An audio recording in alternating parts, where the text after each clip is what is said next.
எனக்கு தெரிஞ்ச ஒரு ஃப்ரெண்டு, அவன் ரொம்ப பெரிய கோலை. அவன் வந்து ஒரு லவ் ஃபெயிலியரில் 50 தூக்க மாத்திரை சாப்பிட்டு ஒரு ஆஸ்பத்திரியில் அட்மிட் ஆகி உயிருக்கு போராடி அதுலேருந்து வெளியில் வந்தான். அதன் பிறகு அவனை அழைச்சிட்டு போய் ஒரு ஐஏஎஸ் அகாடமியில் நான் சேர்த்து விட்டேன், அண்ணா நகரில்.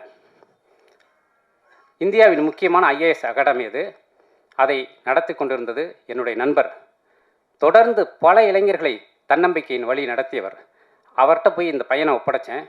தன்னம்பிக்கையை பற்றி, நம்பிக்கையை பற்றி தொடர்ந்து பேசி பேசி அந்த பையனை வேற ஒரு இடத்துக்கு கொண்டு வந்து இன்றைக்கி அந்த பையன் வந்து ஐஏஎஸில் கலெக்டராக இருக்கான், ஒரு மிகப்பெரிய கலெக்டராக இருக்கான்.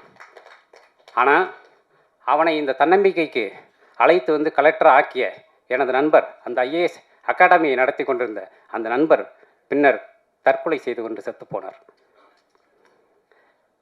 இதை என்னால் புரிஞ்சிக்கவே முடியல.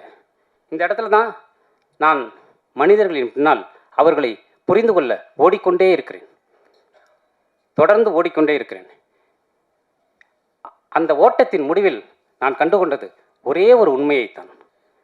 இந்த மனிதர்கள் எல்லோருக்கும் நம்பிக்கையை தவிர வேறு எதுவும் தேவையே படுவதில்லை. அன்பையும் நம்பிக்கையும் தவிர எதுவும் தேவைப்படுவதில்லை. உன்னுடைய சக மனிதனுக்கு கொஞ்சமே கொஞ்சம் அன்பையும் நம்பிக்கையையும் கொடுத்தால் நீதான் கடவுள், நீதான் தெய்வம்.